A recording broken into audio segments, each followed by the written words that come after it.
we've been doing this a long, long time, and I'll tell you right off the bat, as I tell everybody in every group, the information today is the star of the program, not me. But this is information that's going to change a lot of what you thought about your business.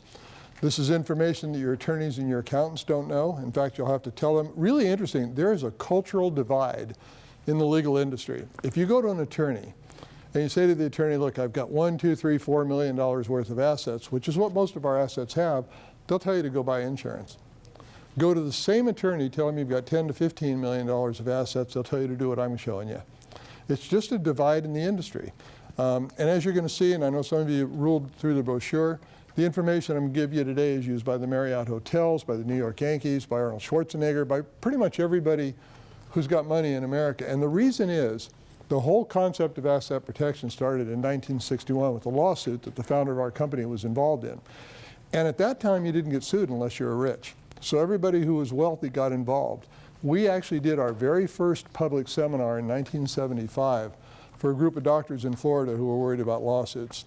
Today, we speak to every major trade group in America from the Building Industry Association down. We're now doing a lot of universities, and in fact, the University of California has a master's program in entrepreneurial studies. It's one of the really good programs that actually takes people from thinking about being an entrepreneur to by the time they graduate, they're actually operating a business. And they now incorporate all of our materials. And they said, nobody should be in business without knowing what I'm going to teach you. And yet, as we go through this today, you'll realize that some of you have heard of parts of it, you have an idea of a little bit about it, but you had no clue. So this is going to change your mind about the way you're doing things, about the way you've structured your business, but most of all about the way you manage your advisors, which would be your accountants and your attorneys. In fact, we're going to do a case study at the end, and I'm going to give you some very specific questions to ask your attorney the next time you get a legal document, and also to ask your accountant now, which for some of you is going to lower your federal taxes 10 to 20% on the spot. It's really powerful stuff. So with that said, just briefly on the brochure, the reason we have the brochure is twofold. One is we have a lot of people who want us to speak to other groups. We do everything by invitation. So the first couple of pages, if you belong to another group and wanted us to do something, you can call that number and talk to them. The rest of the brochure has really interesting information on asset protection, and it's a good thing to hand to somebody who's not here, because while you're here, you're going to wish your business partner had been here, you're going to wish your spouse, your parent, somebody like that had been in the program, and because of that, when you get out of here, you'll say, I'd really like to explain it to them. Well, it's pretty tough to explain. The brochure is a good tool, but also to help you. The second to the last page in your brochure, there's a tab, and I'll have you do this sometime between now and the time we finish. We have a tab for a free report. And this is an excellent thing to take home and hand to a business partner who should have been here, to a parent who's set up improperly to pass things along, or anybody else you know. So sometime between the time we're done, we'll have you fill this out, hand it in to me, and it gives you that free report. So it's a really good tool. The only other things I want to say is if you have your cell phone, make sure you got it off or smashed in little pieces or whatever seems to work the best. And if you have questions, since we're a very small group, feel free to ask them as we go through. I'll answer anything you've got. I will stick around afterwards. We will get done a little bit early, so I don't think anybody will complain about that. But you're going to find all the information during this is really worth hearing. So I'll stick around after and answer as many questions as you have. We also, of course, because we pioneered the concept of asset protection, we do offer certain services. I'll explain them to you later. Some of you absolutely should take advantage of what we do. Some of you just don't need it. So, but everybody in here will come out of here with a plan before you leave this program. So with that said, let's talk about the threats to wealth in America. The very first one is lawsuits. And this is what got us started a long time ago. So we treat lawsuits a whole lot differently from anybody else because we believe that most people treat lawsuits like a toothache. I mean, have any of you ever known somebody who would never, ever, ever have gone to a dentist if they didn't get a toothache? And then they get a toothache, what happens? They just race in there to try to get something done. So we believe in preventative legal. We believe we ought to prevent the lawsuit rather than have to worry about it happening. So then think about it this way. If an attorney was to walk into this room right now and held up a summons and said, I have a summons, wouldn't it ruin your day?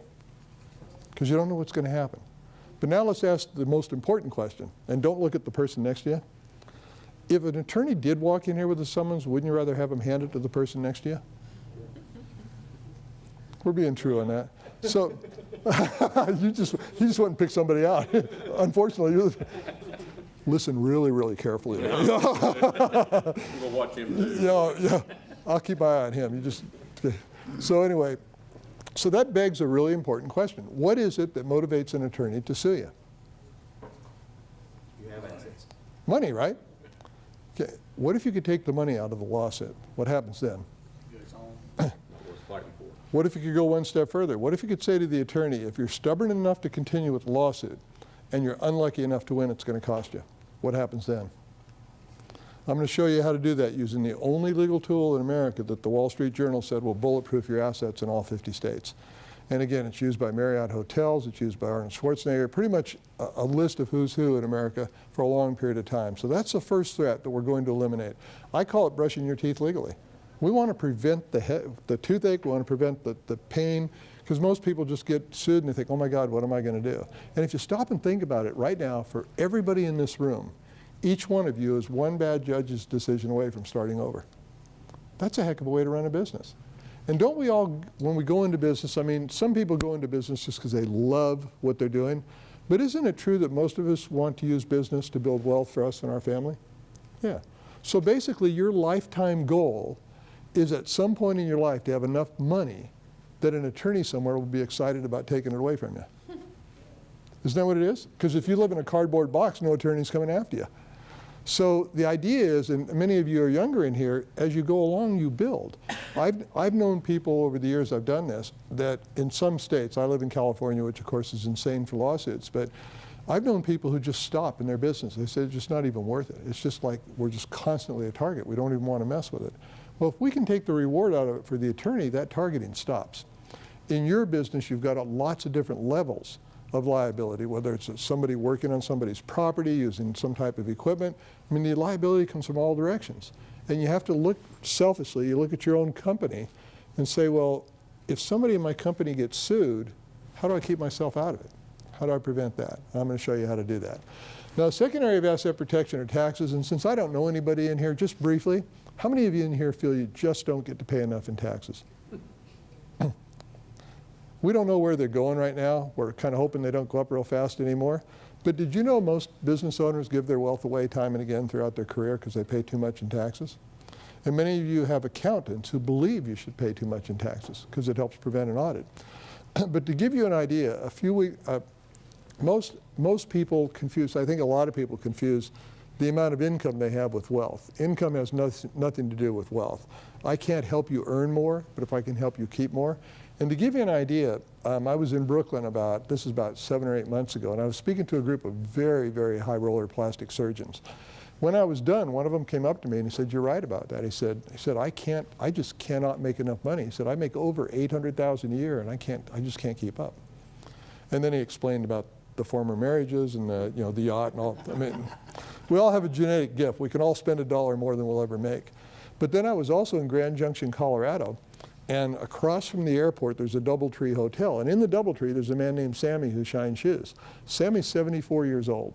All he has ever done in his professional life is shine shoes. He started off working in hotels here in the East Coast, went through the Caribbean, working at resorts and that, finally retired to Grand Junction because he likes the outdoor lifestyle. Never done anything but shine shoes. Sammy has put both of his kids through Ivy League colleges and he's a real estate multimillionaire. Now, if you saw a 74-year-old guy shining shoes in a hotel lobby, what are you thinking? The guy just desperately needs money. And Sammy said, here's the problem. He said a wealthy person gets $1 and works on turning it into $2. The average person gets $1 and says, where's Starbucks? So our goal is to help you save some money, and I'm going to give you a test to give to your accountant that's going to lower taxes for some of you in here. Then the third part of asset protection is one nobody ever wants to talk about, that's probate. So let me ask you a question. In fact, if your parents are still alive, think about this. If something was to happen to you today, right this minute, or to your parents, do you know exactly where every dollar your family has accumulated over the years will go and how fast it'll get there? Do you know that we always tell people that for most Americans, every day of our adult life is a financial surprise party? And the big one comes on the family when you pass on? So you've got a parent sitting there with a will that they filled out 20 or 30 years ago or 10 years ago or whatever, and they pass away. They'll put your family through 1 year to 2 years of total financial destruction. The IRS tells us only 7% of Americans, I mean that's an amazingly small number, only 7% of Americans have a plan in place to get everything to their family members when they pass on. And in a state like West Virginia, you'll see this in a lot of places that have rural areas, it's very possible that some of you here are going to receive land, maybe that the parents had lived on for years and it was never worth a lot, but all of a sudden the cities grew and now the land is worth a lot. A really good example, North Dakota. I don't know how many of you have been there, very sparsely populated. But up until maybe 10, 15 years ago, it was really common for a family to own 10, 15, 20, 30,000 acres because it wasn't worth a whole lot. Well, 6 years ago, they discovered fracking. What happened to the value of that land? In many cases, they've got families who are multimillionaires on paper, but nobody in the family can afford to inherit the estate. So passing the estate on, it wouldn't make any sense to build your estate, to build your business over years, and then have an attorney who sits in the middle when somebody passes away and all the money goes into the legal system or to taxes. So I'll show you the one legal tool that everybody in this room should have in place right now. And if you're married, you should have one for the husband and one for the wife. So we'll talk about that in a few minutes. And luckily, it's fairly inexpensive. Very easy tool, doesn't require a tax return, doesn't have to be recorded anywhere, but it's the one protection you have for the family. So those are the three areas we're going to cover today, and we're going to take them. The nice thing is they all kind of fit together. So we're going to take them piece by piece, but they'll tie in, and when we get done, we'll do a case study. And in the case study, you can pick and choose the parts that will appeal to your family. So with that said, let's take a look at holding title, because this is where the mistakes are made in America. The most dangerous thing you will ever do in business is own an asset in joint tenancy. Now, most of you will say, well, that doesn't apply to me. I mean, I've got my business incorporated, an LLC or C or S, whatever you've got in there. But let me change the question. How many of you own something in joint tenancy? Anything at all? There was a case in Arizona in 2006. There was a man who had worked his way through college. He wanted to be a dentist, so he worked his way through college. And while he was in college, he was fixing houses with a friend of his, and it turned out he had a talent for it. So after he became a dentist, he stayed in real estate. Well, by the early 2000s, he had accumulated, he actually owned the strip center his practice was in. He had some apartment buildings. He had a management company, a maintenance company, a remodeling company. He had a great home in Scottsdale, a place out of Lake Havasu. He had an airplane, a boat. I mean, just a really good lifestyle. And one day his attorney sat him down and he said, do you realize you have just really done well, but you are still doing everything like you did when you started. When you began, your wife helped you out in the business, but she hasn't been needed for a long time. And everything was in your name and her name, and it still is. The problem is she doesn't work in the business anymore. You do. You've got employees. If one of those employees gets sued, you're going to lose everything. So he said, we need to protect you. And the way we're going to protect you is I'm going to set up a corporation. And you are going to own the corporation, but the corporation isn't going to own any of your assets. It's just going to manage the business. So that's all you're going to have.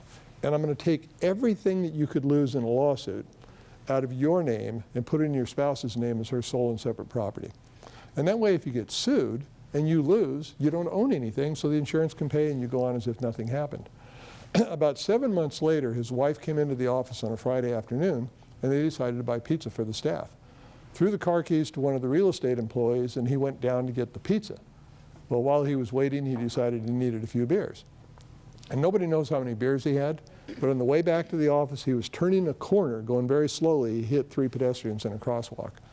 And they said there were some minor broken bones, lots of contusions, nothing life-threatening. But he got sued for $3.5 million. And his attorney said, he said, I am so happy we set you up in this corporation because you're going to lose the lawsuit. I mean, your car and alcohol, I mean, it's just, you don't stand a chance. But you're not going to have to lose anything because you don't own anything. We'll just let the insurance pay. When they got to court, the other attorney said, well, no, it's not going to work that way. You see, that car that your wife drove to the office, the two of you bought together. That's joint tenancy. And the judge agreed, and they used that to penetrate their businesses, and they lost everything they'd worked for 35 years. And they did all of it on the advice of their attorney.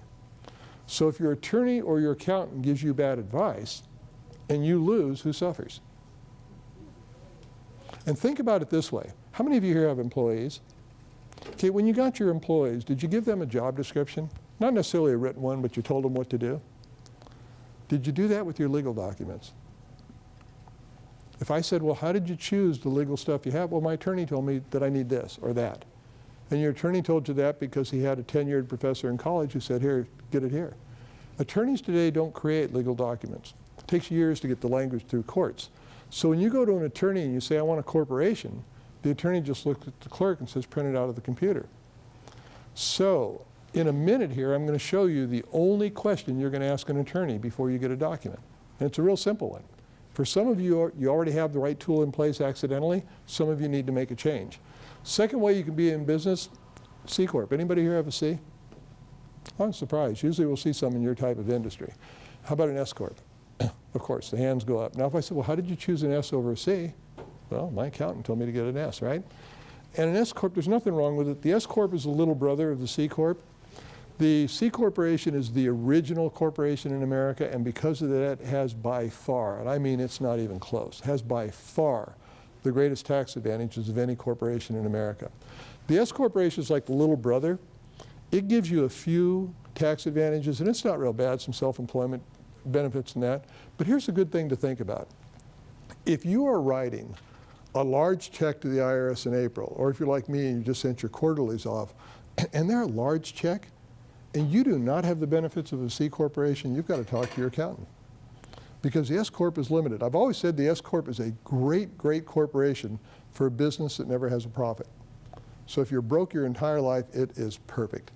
But as you start making money, it could cost you money. So, but I'm going to show you guys today a strategy that most of your accountants are not aware of, and it's one of the truly great planning strategies in America. I'm going to show you how to get all of the tax benefits of a C Corporation without actually creating one. It's one of the truly great strategies, and for many of you, it's a missing link that your accountants are not doing for you, even though they're set up right. But this begs a really important question. Since corporations are a standard form, there are only two reasons to even have one. You know, if I want to have a corporation in West Virginia, I get the form and I mail it to the Secretary of State. If I decide I want to have that corporation in Texas or California or Florida, I can take the same form and mail it to that state. Now the state will have some added stuff it needs, but the language is pretty much identical.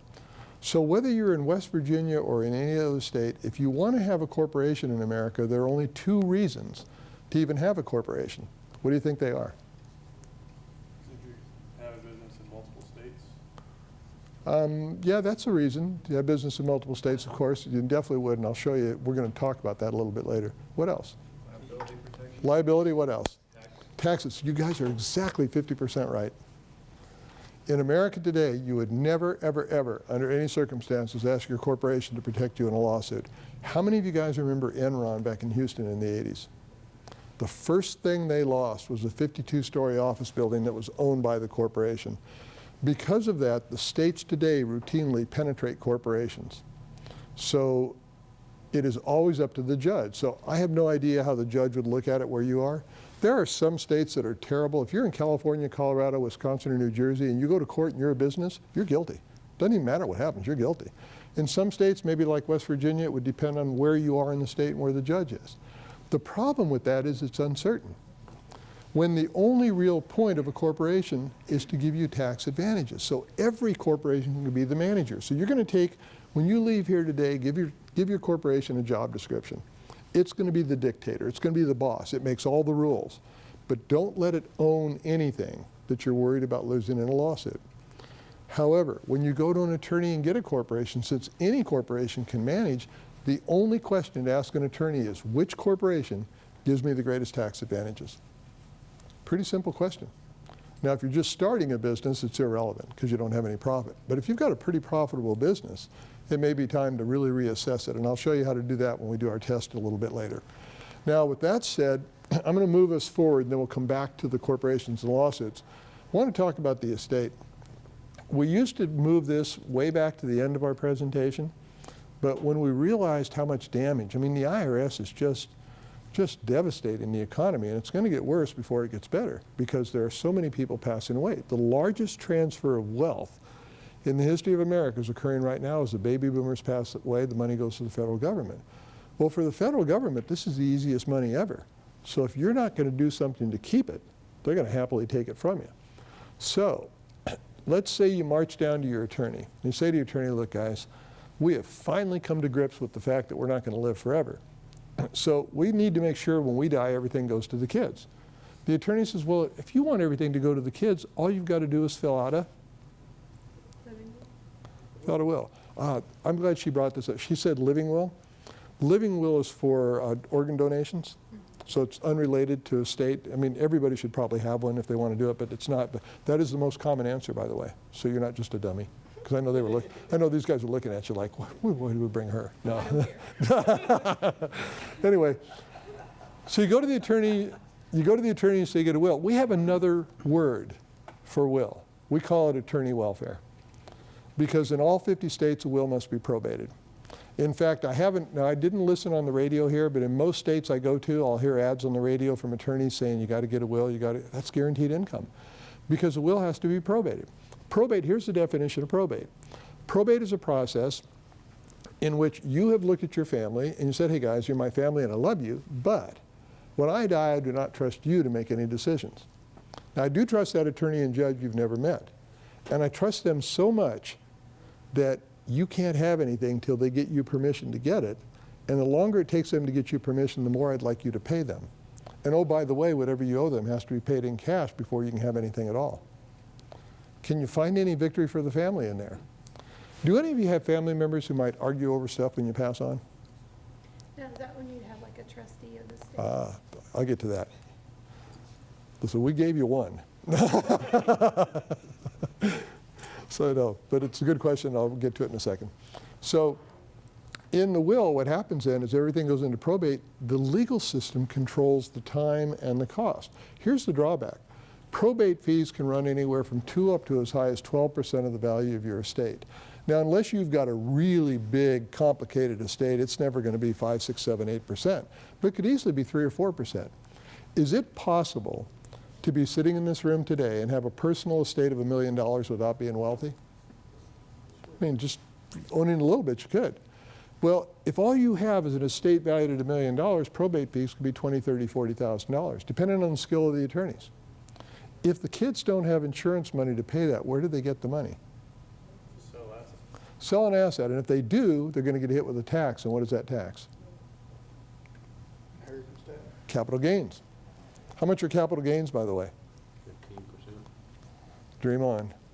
They used to be. People say 15, 20, 25. Actually, you may remember last year that the president wanted it to be 50, and Congress said, no, you can't have it. So then they came up with this convoluted formula, and most of your accountants are struggling to figure out exactly how to do it this year, but it's between 15 to 28%. And there won't be any 15% unless you didn't have any other income at all, but 15 to 28. But think about this. You pass away today. 2, 3, 4% goes to the legal system. Another 15 to 20% or more goes to capital gains. What's happening to the estate you thought you left for your family? It's being taken away by people who are better prepared for your demise than you are. I mean, just selfishly, you should say you want to prevent it. Now, somebody mentioned something else. There is federal estate taxes, but there's also an exemption. How much of your estate is exempt from federal estate taxes? You're thinking of the old state rules. 5 million if you're an individual, 10 million if you're, and then if you have state tax, each state is different. They used to be 600, some are 3, so it doesn't matter. But on a federal level, but here's the point. $5 to $10 million may be more than any of you have in here. A lot of our audiences, a lot of people have over that. If you did have to pay federal estate taxes, what's the percentage? 47%. Well, why do we even care? Because that exemption in the law is not part of the federal budget. They did add it in right at the end of last year when they put the budget together, and it's not there right now. So the government has no incentive to keep that up. A lot of people think they might reduce it to 3 million, but for the moment it's 5. I would just keep an eye on that if I were you, especially if you've got parents who have an estate they've accumulated over years and don't realize it. Boy, I'd be careful. But now we'll get to what you were talking about. We all agree we'd be better off if we could just eliminate probate. Wouldn't you agree? We eliminate the delays and the cost and the chaos and all the stuff with it. There are 2 ways to eliminate probate in America today, and they both work really well. The first way, live forever. It's worked so far. But the real way is with the tool I told you everybody in this room should have, and this is where we're going to get to what your question was. It's called a revocable living trust. Now, there are irrevocable trusts. A lot of families have those. They're usually for an insurance policy or something like that. But the revocable Revocable trust wants to know who are you, what's the stuff, and who do you want to give it to. When you're done with it, you don't have to file it. It doesn't have to have a tax return. You want to change something, you cross off whatever in there and put in something else. Now, just a real quick question on that. If you have, and by the way, the trustee would be the one who handles the trust when somebody dies. It could be a family member, a banker, it could be whoever they want. But if you have a revocable trust, do you still need a will? The answer is yes, and I'm going to give you, this is a test you can give if you've already got a living trust in your family. Here's how you can know whether or not you got an honest attorney. The will you need is called a pour-over will, P-O-U-R, like pouring out of a pitcher, and it'll say it on the will. It says P-O-U-R, pour-over will on top of the will. That pour-over will should be inside the living trust, and the living trust is the boss. The reason you want to have the pour-over will is because it says, in the event somebody forgot to mention something in the will, it's automatically covered.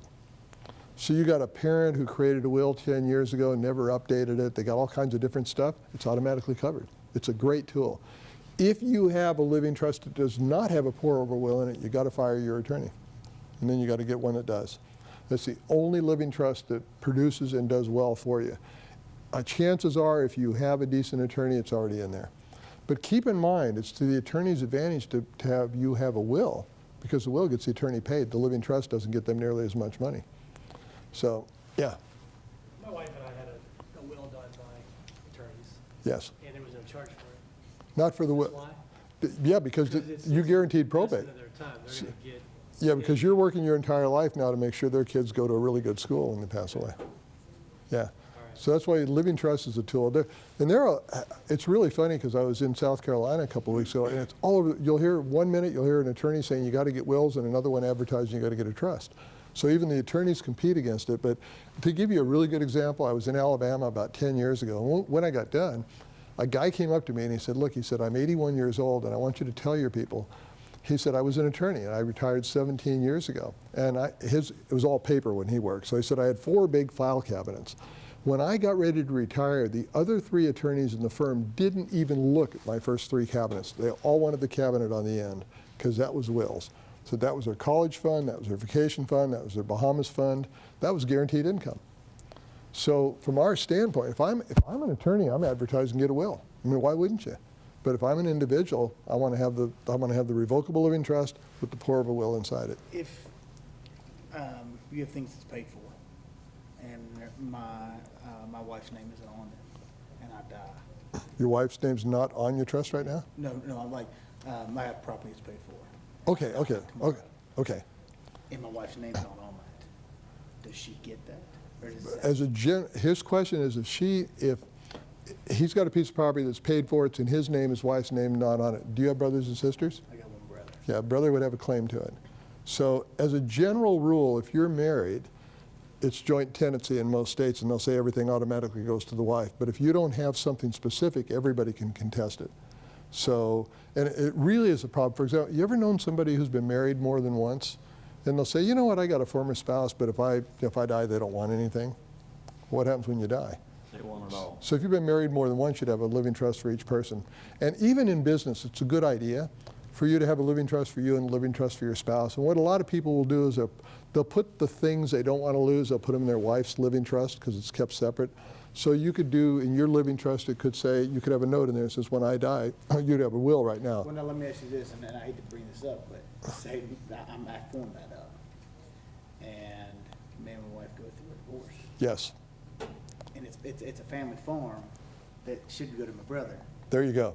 So he's on a family farm, he's married, and they decide to get divorced. And by the way, I want you, 2 things to think about.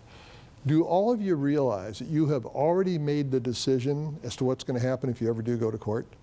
Because whatever legal documents you've already got have made that determination. So you guys have already made those decisions. In his case, if he's got a family farm, him and his wife, he's on the deed, she's not on the deed, but she lives with him, logically she's entitled to it, but the family can come after it unless you specify it. So if the one thing to remember is if you're going to go through a divorce, whoever's the spouse on the other side is never going to agree to anything at that point. That living trust won't have nothing to do, even if I had it leaving. If you have a will, the first thing the attorney's going to do is put the note out to the brother and say, hey, do you want to get this? Put it to the wife, you want to get this? Because if he can get them fighting, it's going to run up the fees. I'm trying to say, if I get this written up, as of now, of course, Yes. I have to be with my wife. But if I was to go to a divorce, would that be a legal document that would bind? Yes, it is a legal document, but a will can be contested, whereas a living trust, it'll automatically go. It won't have to go through court or anything. So if I had a will today, if I was in your shoes, I'd get a living trust, which both you and your wife can sign. And in the back of the living trust, there's a Schedule A. It's kind of like if you take the brochure, I mean, it's really pretty simple. It's just like a form, like it'd be like this. It would say Schedule A. And all you do is write in here, my farm, you'd put the legal description that specifically goes to my wife 100% when I pass away. It's that easy. Yeah. Or you could even add, you could change the title now to put the title of the farm in a family trust with you and her as the owners. So you need to do that legally. Not that your brother would contest it, but who knows? If he got a divorce from her, could he go back and change that? If he gets a divorce, he can go back and change anything that's in his name alone. But if he goes through a divorce and it's something that's community property, then this is where the attorneys really make money. The attorneys will take it to the court to get the court to make his decision for him. So he'd lose control. Community property because it's left to her, even though she's still not on the deed. It's always community property in a marriage situation. Now, there's only, I think, 7 community property states. They're not all that way, but they all kind of treat it that way. Basically, the general rule is it's hers. But then if somebody contests it, she's got to prove it, which could be a long, expensive legal process. This is why you ever hear about like movie stars and stuff about how they get so mad over these big divorces. Well, it's because the attorneys know there's lots and lots of money out there, and they get all these people fighting all the time, and the fees are enormous. For most of us, for a guy like you, you're not going to attract the New York City attorney. So you probably got a local guy who maybe knows somebody who could solve it. Maybe a little bit easier for you.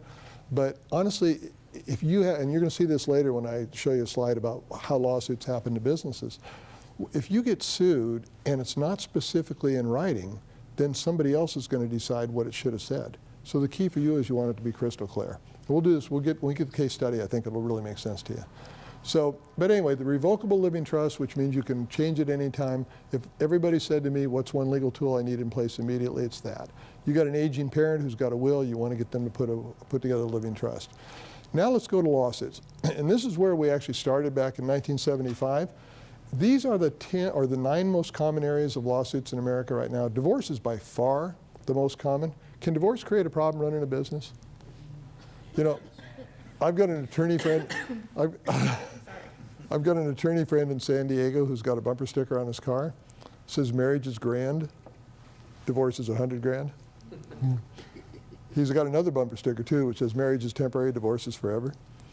And if somebody's been through a divorce, they feel that way. So if you're going through a divorce, how do you prevent the problems like that? And this would be another, you could logically carry your question further. What if you were deciding to sell that land and your wife had agreed to take, say, 50%? And then you start going through a divorce and she goes, no, I want 60. No, I want 70. Well, if you've got a will, she can do that. So you want to make sure you control that. I'll show you how to work with this. Employee actions are self-explanatory. Guest accidents at home are pretty self-explanatory. Joint ownership pitfalls. Here's something new, number 5 here. This one, if this ends up going through court as it looks like it might, it's going to change everything. There's a case in San Francisco right now, and you say, well, yeah, San Francisco, what would you expect? Where a 42-year-old guy robbed a liquor store. When they took him to court, the attorneys named his parents as co-defendants. He didn't even live at home. He doesn't even have, as far as anybody knows, a relationship with his parents. Why would they name his parents as defendants in a lawsuit when he was the guy who robbed the store? Because they have money. The parents have assets. A guy robbing a liquor store didn't have any assets. The court has agreed to hear this. If that passes, that opens up an entire new avenue for the legal profession, just a whole new universe. So we don't know if that's going to happen or not. If you have, let's say you've got a landscape company, and you've got, maybe during the summer, things ramp up and you hire other family members to do stuff. Here's a good rule being in business. Never hire a family member under that family member's name. Set up a simple LLC, hire the LLC and pay the LLC. So far, when those cases have gone to court, they've said that's a separate business. So that could be a very inexpensive way to protect things for you. So, Yeah, immediate family can be very tough because if they do something wrong, it's really hard to stay out of it. But it could be cousins, it could be, and logically anybody you bring in part-time, if they're going to make relatively large amount of money, because you can do an LLC for $100. I mean, they're dirt cheap, so it can be a real way to go. We'll talk about this again a little later. A suit today for an act 10 years ago. So one of your guys is on a job site and he does something and the homeowner falls down, doesn't say a word. The homeowner goes to a doctor 7 years later and says, hey, I've got this problem with my knee. And the doctor looks at it and says, well, it looks like you fell down and damaged it. He goes, oh yeah, I remember, I fell down in that landscape place.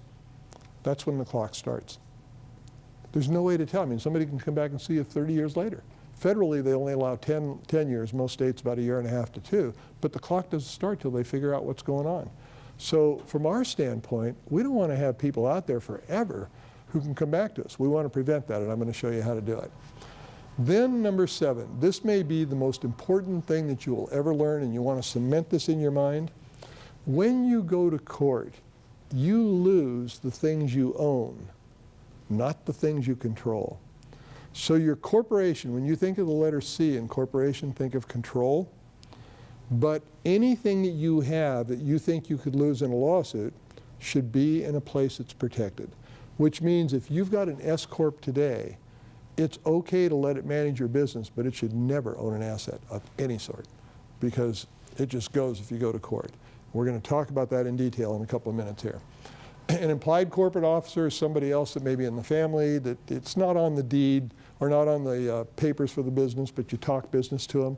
So it's usually a spouse.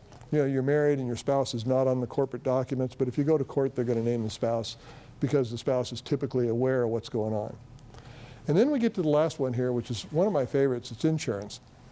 Now, I think everybody would agree that we have to have insurance in our business. Car insurance, medical insurance, mortgage insurance, building insurance, all different kinds. But how much insurance is enough? Isn't that an interesting question? And by the way, the more insurance you have in a business in America today, the faster you'll get sued because there's more money for the attorneys.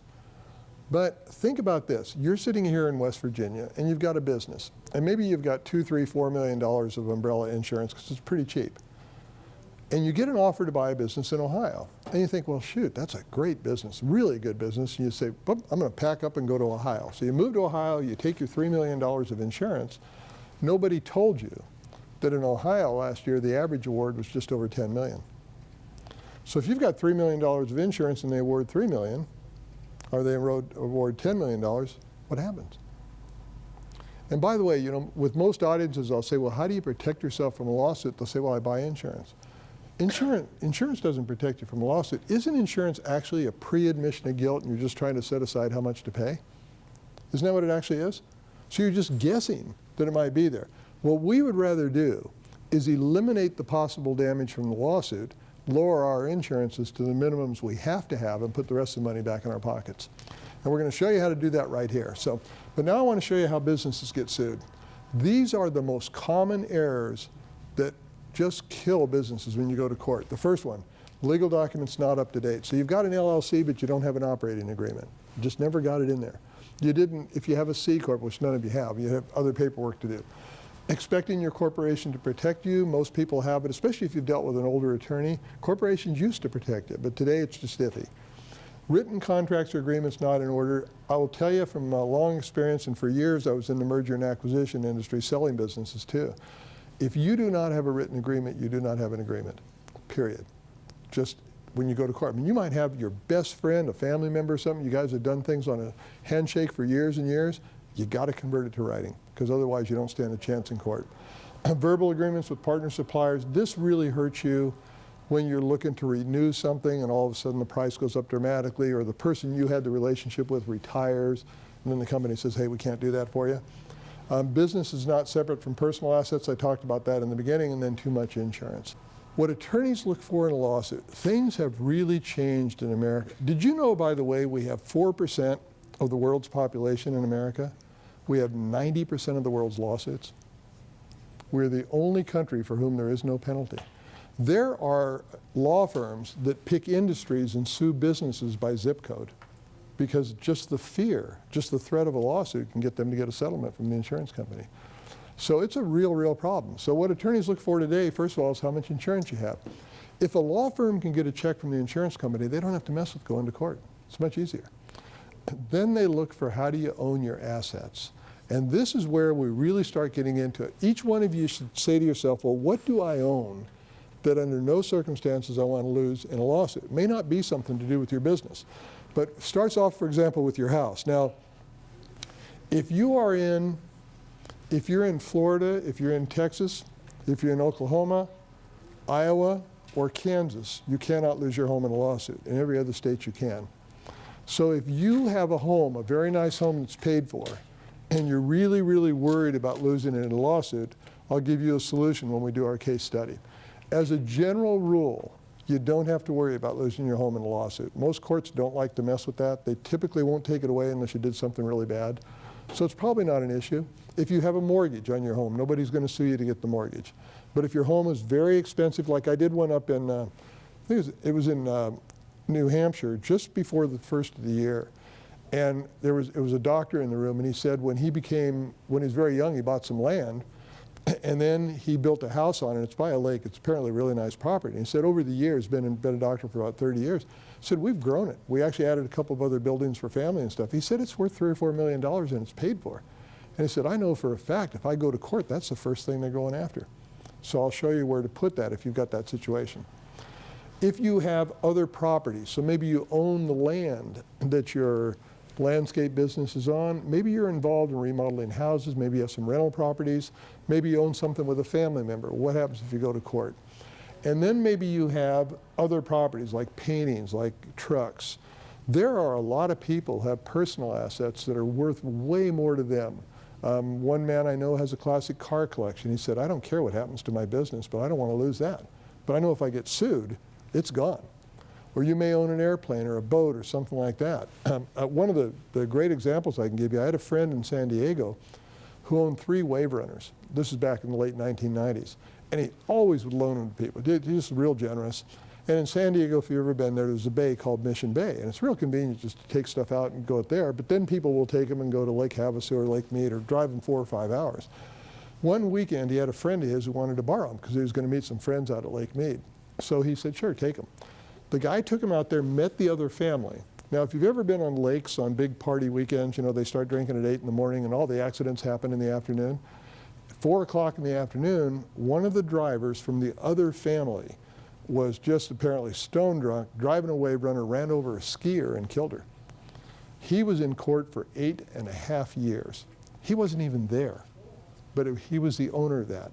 Eventually they settled with the insurance company. He didn't have to pay anything personally, but he said it just devastated him. He said, for 8 years I had this lawsuit hanging over my head. I couldn't do anything. So you have to be very selfish when you plan and say, what do I own that I personally don't want to lose in a lawsuit? Or if somebody else was using and got in a lawsuit, how can I protect myself? And we're going to show you how to do that here. So these are the areas where it happens. Now, the methods of ownership are very simple. The C in corporation stands for control. The tool that will protect you is either a limited partnership or an LLC. Now, the limited partnership was the tool that was involved in the very first lawsuit protection asset. It was in 1961 in South Dakota. A rancher had been foreclosed on by the bank, and the foreclosure did not pay the bank off. So the bank said, well, we're going to start a second lawsuit. And in the second lawsuit, we're going to take everything else you've got, your house, your car, your furniture, you know, everything you've got until we're paid. He was represented by an attorney who had modified a limited partnership, and he said, I'm pretty sure if we go to court, this is going to work. But that became the test case. It had never been done before. They handed that very carefully crafted limited partnership to the bank's attorneys, and less than 30 days later, the bank came back to them and said, or the bank's attorneys came back to the bank and said, you've got to drop this lawsuit, because even if you win, it's going to cost you. And that rippled throughout the very wealthy people in America, because in '61 you didn't get sued unless you were rich. And that's where Marriott Hotels started using it. In fact, if you go to a Marriott Hotel, I know there's one around the corner, there's always a plaque behind the counter. It'll say, operated by Marriott Corporation, owned by, and it'll usually say something or other limited partnerships. American Airlines has all their aircraft this way. When you see racehorses at the Kentucky Derby, they're all set up this way. So and the wealthiest people in America use it. Well, through the 60s, the consumer movement started, and lawsuits started just going everywhere. Well, that was when we got our first call back in 1975 to do a presentation. We do hundreds a year now for virtually every trade group, because lawsuits are on everybody's mind. Even if they haven't been sued, they're always thinking about them. What we did then, we took the LLC and we took a piece of the partnership and put it in there, because the partnership requires a tax return, it's accounting, it's a little more expensive. The LLC is a super inexpensive tool to use. And by the way, how many of you here have an LLC? Yeah, see, they give them out at Starbucks now, don't they? When you guys go home tonight, I want you to take your LLC out and look at it, because you have a clause. It's in your 2 series of paragraphs, 2.1, 2.2, 2.3. It's a clause that guarantees if you go to court, you lose. And your accountants and attorneys aren't even aware of it. It's about 7 lines long, and it says every year you have to distribute your money. If you get sued, they go after the money and you can't stop them. So the standard LLC is good, and we love the LLC. It's doing well in court. As you're going to see, so far only a few states actually have absolute protection in place. But the key is, if you've got that clause in there that says you have to distribute your money, if you get sued, they go after the money, you can't stop them. And I'm going to show you how to stop that. But the point here is, just having a legal document doesn't mean the legal document will do everything you want. You need to make sure that you hold your attorneys accountable. So when you set up a limited partnership or an LLC, for our purposes, we are only going to use an LLC. Partnerships are just too expensive. The LLC will do everything there that you need. When you set one up, you're going to find it falls all under IRS Code 704, which has been around since 1916, which is 100 years. The reason this is important is it's had time to fight its way through court. It's already fought the battles. It's already been through the courts. It's already been through the IRS and everything else. So if you have a properly structured limited partnership, it's been upheld in all 50 states. See, they acknowledge it. If you have a properly structured limited partnership, you can go to court in any one of the 50 states, and if the judge says guilty, it's bad for the attorneys and good for you. That's the kind of consistency we want. Because think about it. You could have, and I've known people, because on the East Coast here, your geography is much smaller than it is on the West Coast. So if I do a program in New Hampshire, it's very possible a guy in New Hampshire has property down in Massachusetts or over in Connecticut, or because it's stone's throw away. And the first thing they say is, well, wait a minute. You know, the law might be different in that state. So if I go to court here and I go to court here, maybe I'll get 2 different decisions. Drives you crazy. Or maybe you have a property down in Florida, a vacation home, or in the Carolinas or something. You're saying, well, I don't want to lose that. So we want to be consistent. So far, only 7 states have case law on the books for LLCs. These 7 states, if you go to, and you go to court, the judge already has written direction as to what the judge must do. Now, logically, you would think if I went to court in West Virginia, why wouldn't a judge look at one of these 7 states and say, well, yeah, that's what I got to do? Because they don't have to. If the state doesn't have case law on the books, they can do whatever they want. This is why it's so important to have it be proper. Now, the LLC is doing well. If I come back here next year, it's probably going to be 10, then 15, 20. Eventually, it's going to be all 50 states.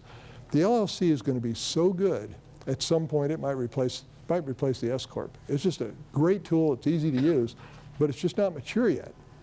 So with that said, we use the partnership for personal assets. Now, today we would use the LLC. So if you've got significant personal assets, you're going to want to protect them with the LLC. And if you have real estate, the LLC is by far the cheapest and easiest tool to use, but you'll want to make sure it's right, and it's not hard. So let's set one up, and let's talk about the way they work. First of all, when you set up a limited partnership, attorneys will always call it a family limited partnership, but again, we're going to stay with the LLC. Somebody's got to be the boss. Now, this means that every limited partnership must have somebody who's in control. And the person who's in control could own 1%, 2%, 50%. It doesn't matter what percent they own. The general or managing partner is always 100% in charge. So they're the absolute dictator. So if you were going to set up a limited partnership, who gets to be the dictator? It's going to be you, right? Now, you also need limited partners. Now, the limited partners, and this is critical to asset protection, the limited partners don't get to have a say in anything. They could own 99% of the partnership, 98%, whatever, it doesn't matter. Now, before you decide who gets to be your limited partners, let me tell you what the IRS says. The IRS says limited partners do not have to be human. I was in South Carolina 2 weeks ago. One of the guys said, well, then good, my lawyer can be the limited partner, which made sense. But if your limited partner doesn't have to be human, who gets to be the limited partner? The dog, of course, except the IRS cannot figure out how to get the dog to pay taxes. Yeah. But any other legal entity you have can become a limited partner. So if we were quitting, if we were stopping right at this point, I have just given you the exact strategy Marriott Hotels uses, Arnold Schwarzenegger, the New York Yankees, virtually every major player in America. You keep your corporation, your S or your C, and it controls everything. But anything you think you might lose in a lawsuit becomes a limited partner in your LLC. It's that simple. If you had 500 pieces of property, you'd put them down there as LLCs, because that's where they're protected. You'd never let them be a general partner, because a general partner always has 100% control and 100% liability. So if I had my company set up, some of you may have it already, if I had my company set up, the control would be in the managing partners, but they'd only own about 1%, nothing there. And 99% of my ownership would be sitting down here. And by the way, because I'm going to show you something in a couple of minutes here that's just going to knock your socks off. How many of you in here have heard of corporate asset protection states? In this part of the country, you usually hear Delaware or somebody like that. I'm going to take you into that in a minute, because when you own a business, the business itself and the real estate, you got to have a title, you got to have a legal document in the state that you operate in. But your personal ownership, your management, your percentage of ownership is personal. You could file that in any state in America. So if I said to you, you could take your, say you have 70% equity in a piece of property. If I said to you, you could fill out a document, put that 70% equity in that document and send it somewhere and never, ever, ever worry about a lawsuit. Wouldn't that make sense? Well, I'm going to show you how to do that in just a minute. But for the first part, let's figure out why this works. When you go to court, as a general rule, if you go to court and the judge says guilty, does it mean you did anything wrong? It just means their attorney was better than yours. So now you go to court, the judge says guilty. And let's assume you've got, each one of you has two types of assets. You've got your stuff. So you've got your building, and you've got, you know, you've got maybe your boat, your car collection, whatever else you've got, and it's worth $2 or $3 or $4 million. And you say to yourself, I don't want to lose any of that if I go to court. But you also have your income, $50,000, $60,000, $70,000, $100,000, whatever amount of income you have. You say, I don't want to lose that either.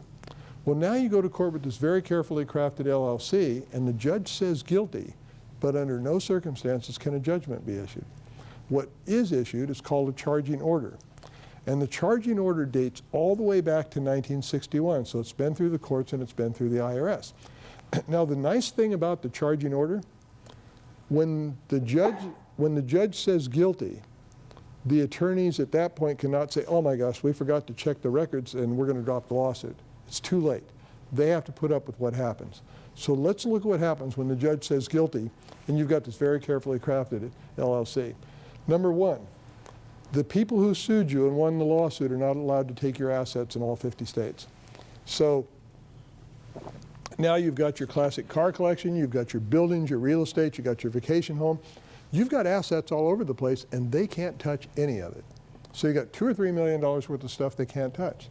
Do you think that that would slow down lawsuits a little bit? Make a big difference.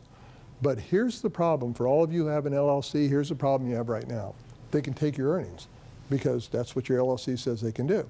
Now, back in 1961, we created a paragraph. If you happen to have an LLC that came from one of our group, you would probably have paragraph 2.9.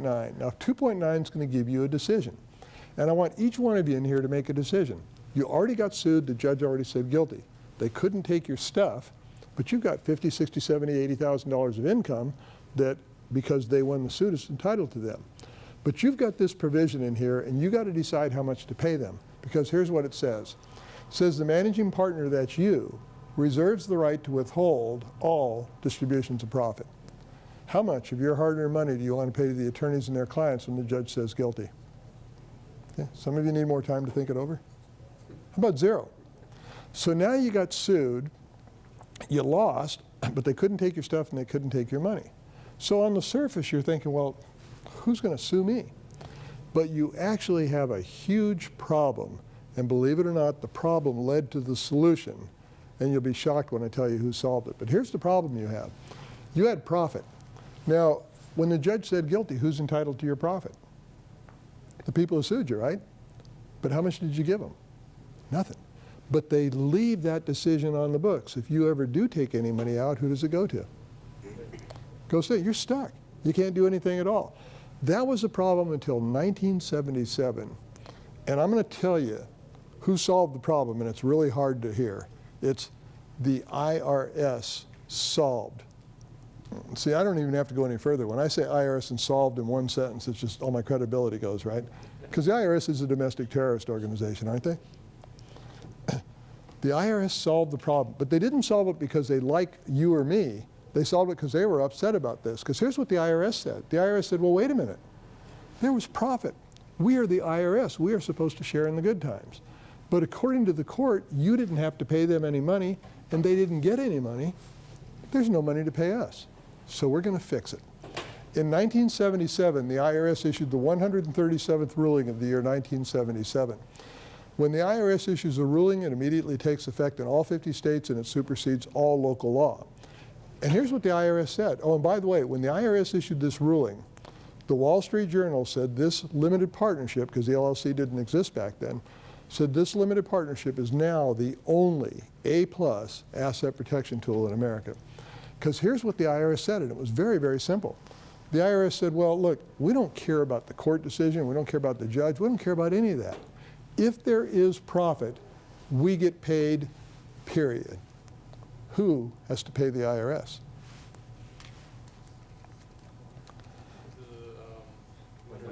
Yeah, let me put the exact words of the IRS ruling on the screen, and then I think you'll understand why Marriott Hotels and them use this provision. The IRS says the creditor, the person who sued you, now must pay income taxes, even if no income is distributed by your partnership or your LLC. If you sue me and win, you get my tax bill.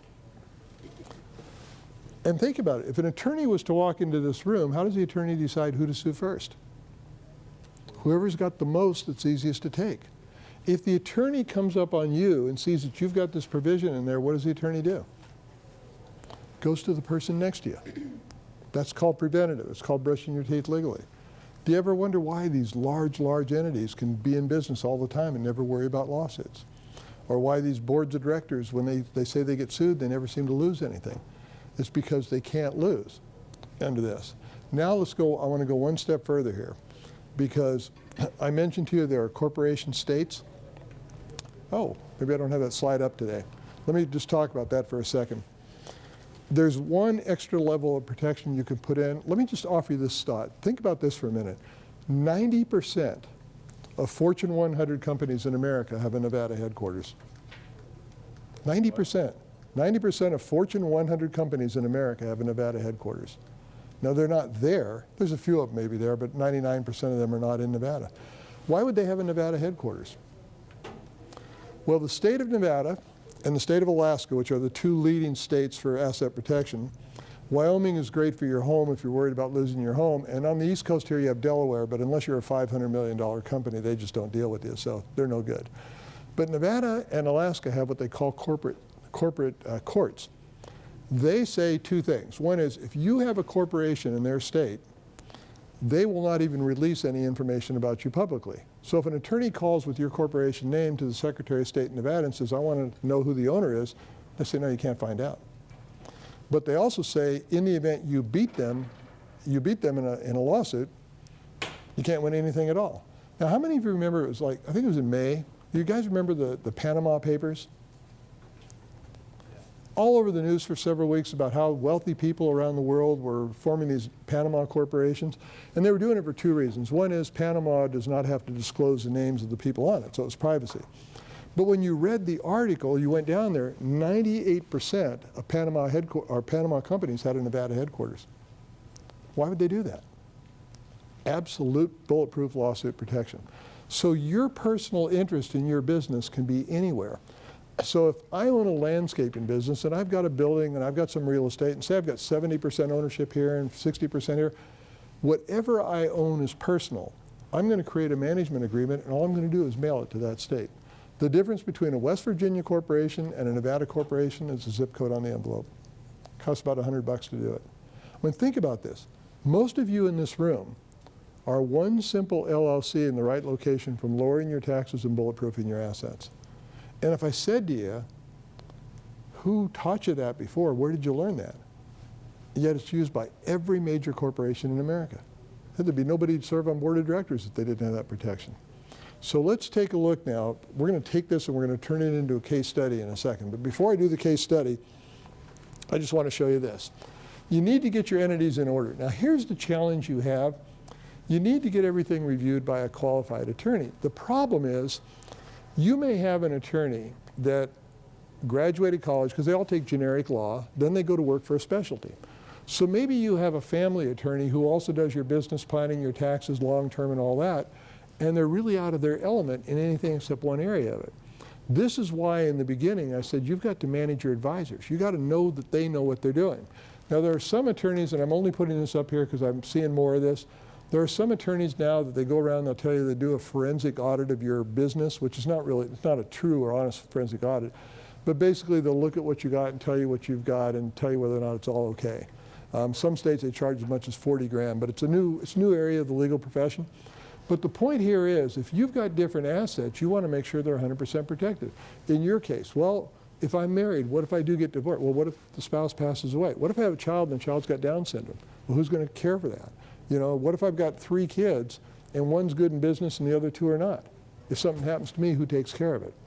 Again, every one of you have already made all the decisions, because whatever you've signed so far or haven't signed has told the courts what's going to happen. So let's do a case study that's going to let you walk through every piece of it. Open up your brochures to, it's a little bit more than halfway through, a page that looks like this.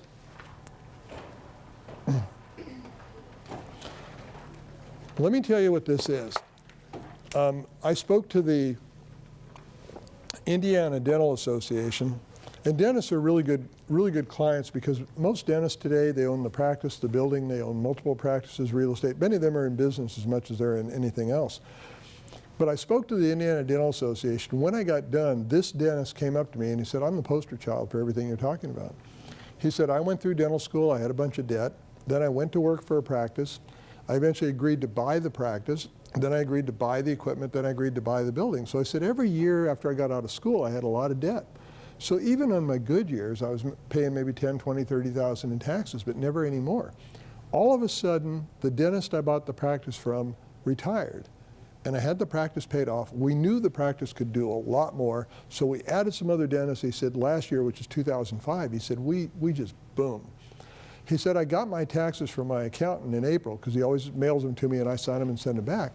He said, I owed the IRS $143,000. He said, my whole life I'm paying 10, 20, 30,000, all of a sudden it's 143. He said, I knew we made more money, but I couldn't believe this. So I called my attorney, or called my accountant.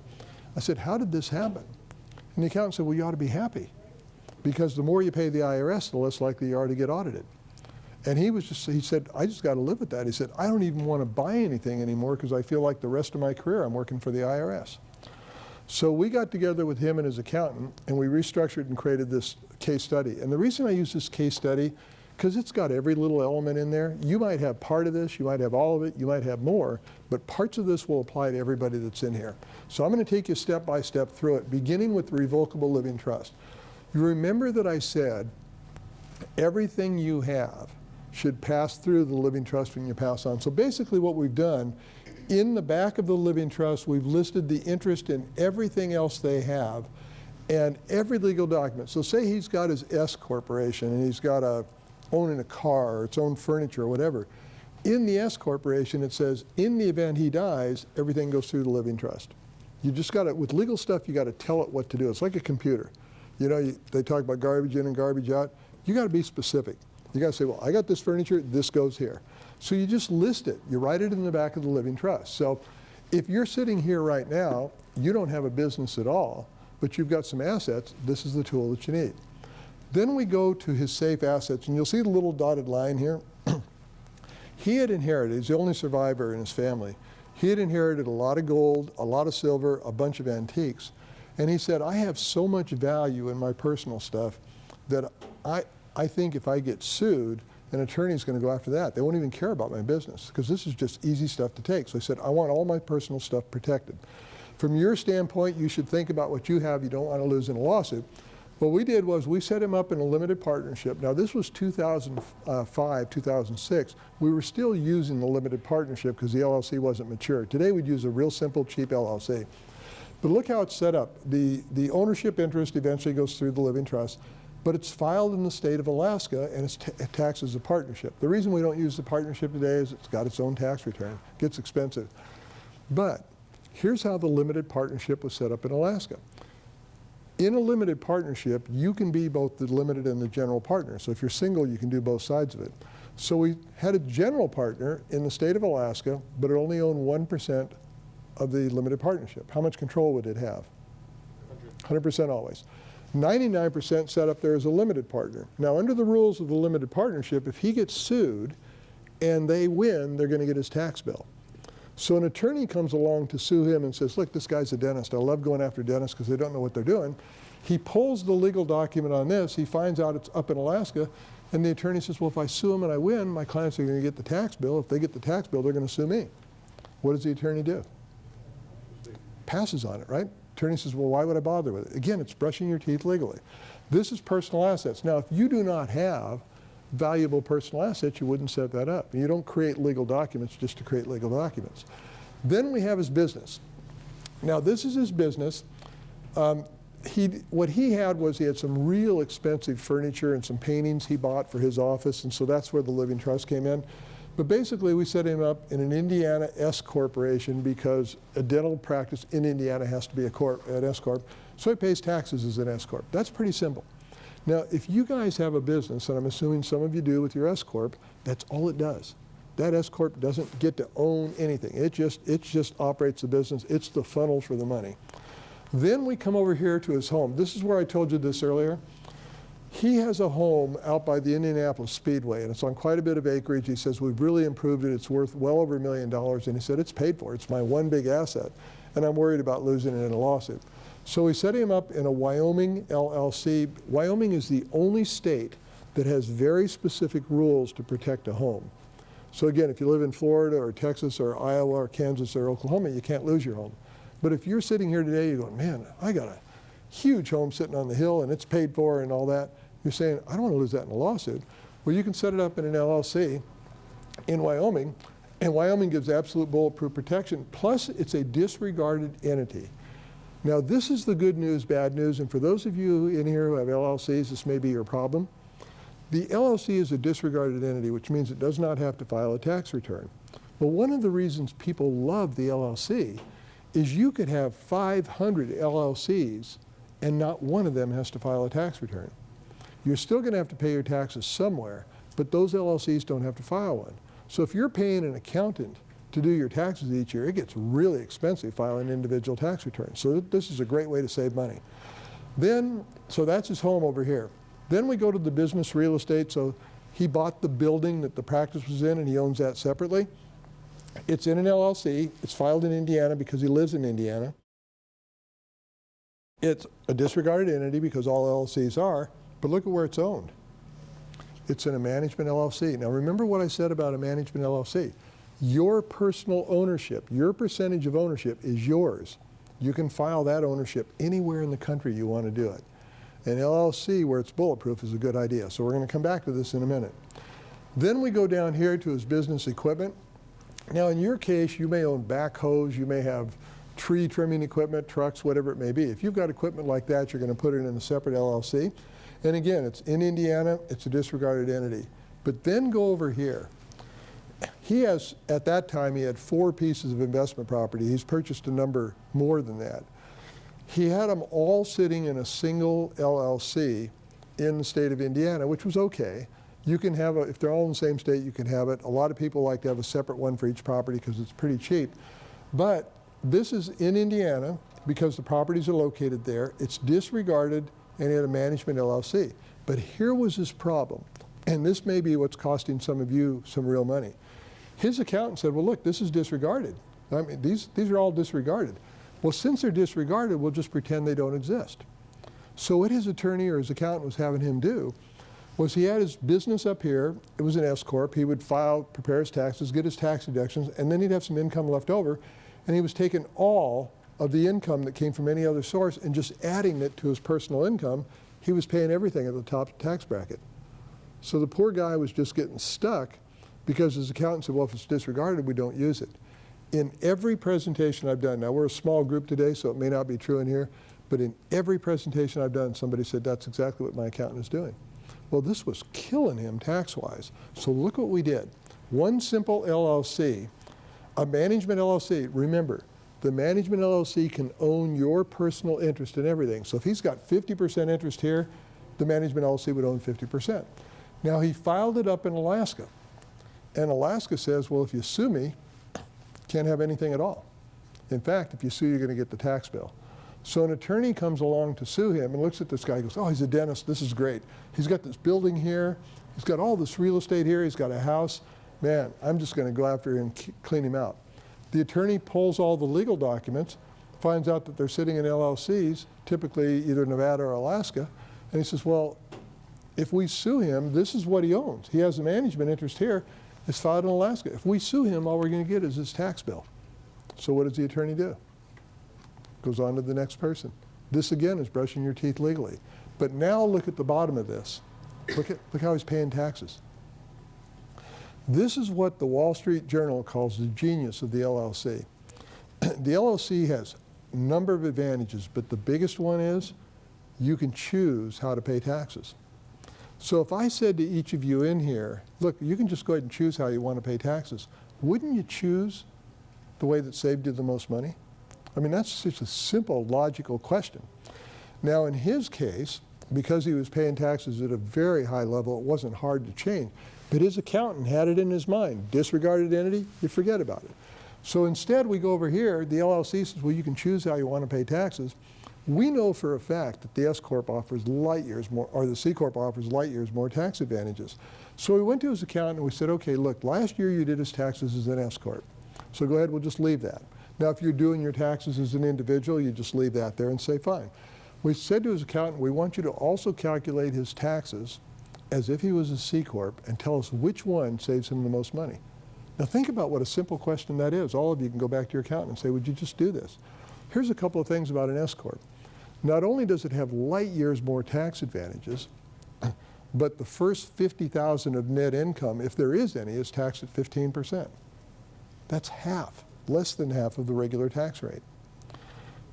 But 60% of American C corporations in their career, in their lifetime, which includes General Electric Company, have never paid a penny in double taxation because they have so much more advantages. So they're not even subject to that.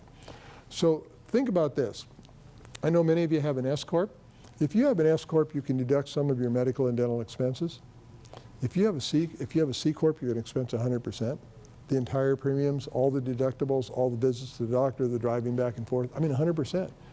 If you had one surgery in a year, that could add up to a lot of money. But let me go to another one. For all you guys who have employees, this is going to become your brand new favorite tax deduction. If any of you have a vacation home, we're going to kind of get rid of that for you today because you're spending money you don't need to spend. In real estate, there are 4 categories for taxes. There's your home, which gives you a little bit of tax advantage. There's investment property, which gives you a bunch. And then there's a second home or vacation home, which gives you a little bit, not a whole lot.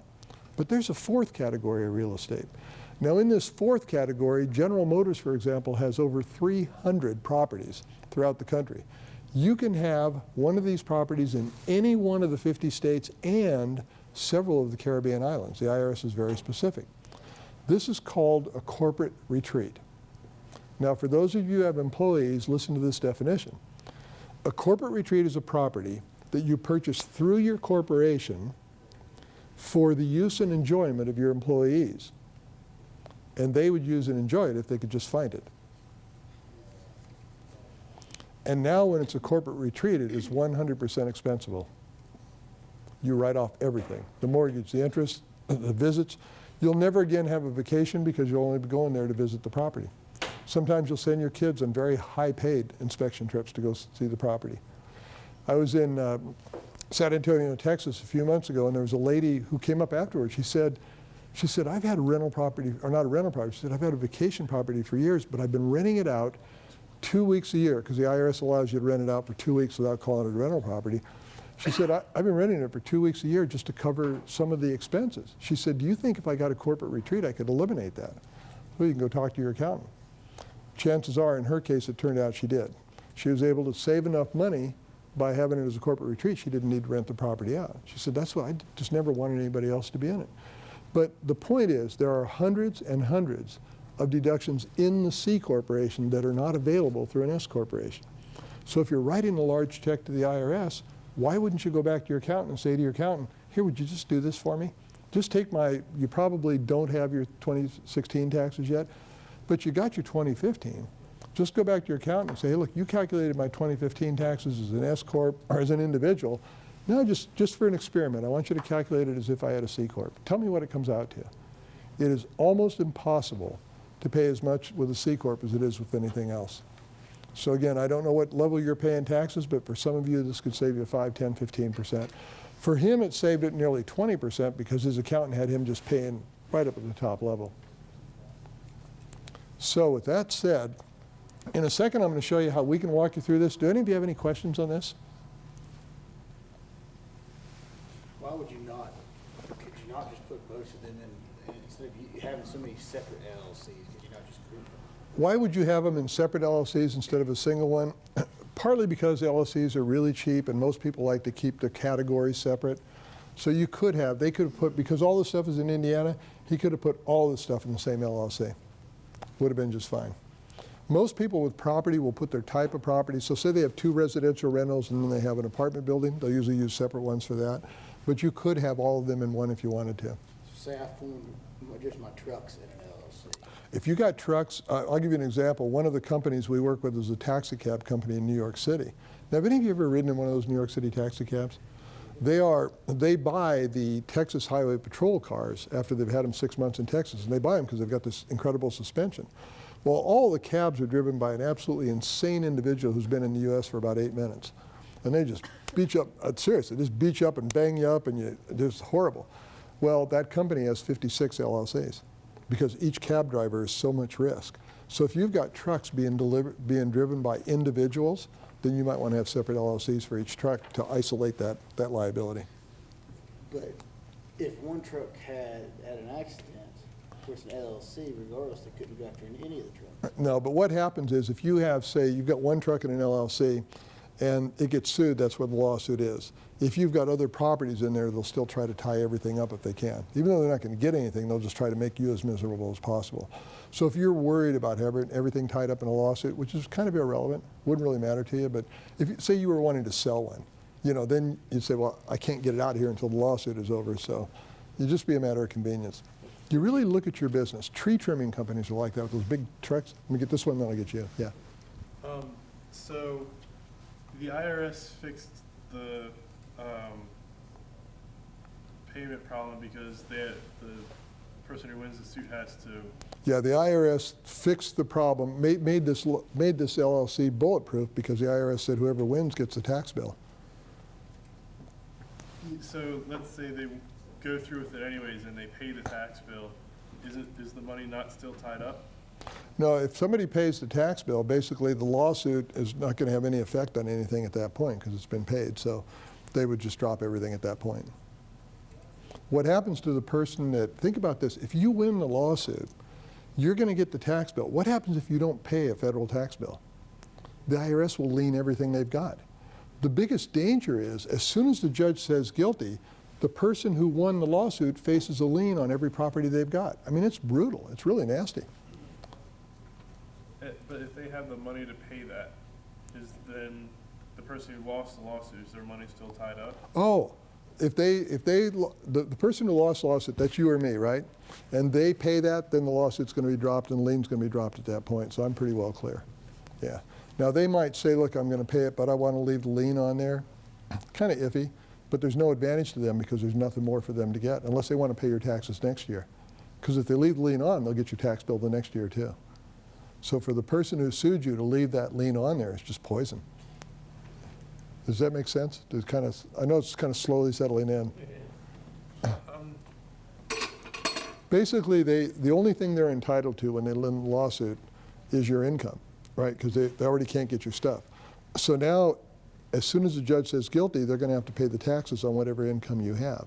So what they're going to do is they're going to want to drop the lawsuit immediately, because if they keep the lawsuit on there, they'll not only pay your taxes next year, they'll pay your taxes each year that lawsuit is still on there. They have to keep paying taxes until you give them the money, or they drop the suit? No, they will, if they win the lawsuit, they have to pay the taxes, period. It's theirs, not you, it's theirs. So as soon as they pay the taxes, they'll drop the lawsuit because they don't want to pay your taxes next year. Yeah, it's poison for a person. Let me get him first because I'll get you guys in a second. Yeah. So you had mentioned there was the advantage to having a different LLC for a different piece of equipment to isolate that risk. There can be an advantage to having a different piece of property, having a different LLC. There's a lot of people with very high-risk tools, for example, a crane, heavy equipment operators, or an engine locomotive for a train company, just huge liability with one instrument. They'll always keep it separate. But a guy owns 3 or 4 properties or 5 cars. He may put them in the same one if he feels they're all the Okay, same. but let's say you've got separate, then you would have to have a separate insurance policy for that piece of equipment.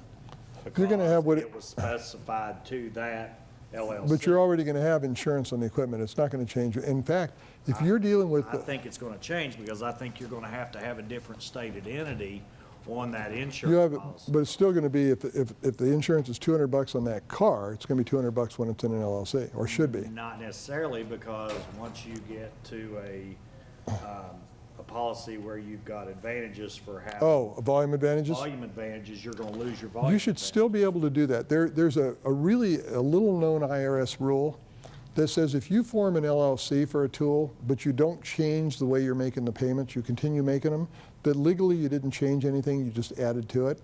So that's something, if I were you, if I did our stuff, I would talk with our attorneys about. I'm not 100% sure of the answer. If you want to make a note of that somewhere, give it to me. I'll get you an answer for that. I've not had anybody ask me that before. Actually, didn't have a question. I was just kind of. Just kind of getting your arm. Sometimes it gets away like that, doesn't it? So. When you, and I could be totally off on this, but would it not, if I put my trucks into an LLC, would that not affect when I go to writing off the depreciation? You might, what you could do, he says, well, if I put my trucks in an LLC, would it affect it? If you sell them to the LLC, you could lease them back, you might create a whole new depreciation schedule. And there's a couple of strategies I didn't talk about called equity stripping and other things. A lot of things you can do in there. Plus, you know what another advantage of the LLC is? It's really remarkable, and this could actually offset the cost of the insurance. An LLC, your management LLC can charge you pretty much unlimited expenses. Aren't you creating a different type of profit to be taxed upon? You could be creating a different profit, but if you've got a new depreciation schedule to do a lease back, it's pretty hard to have any profit to pay anything on. And again, this is such a good question, because before you would do something like this, you'd want to have your accountant say, well, this is what it's going to do. You wouldn't do something that's going to cost you more. I mean, unless you really had high liability, you know. Anyway, with that said, guys, we are formally finished. Thank you, guys.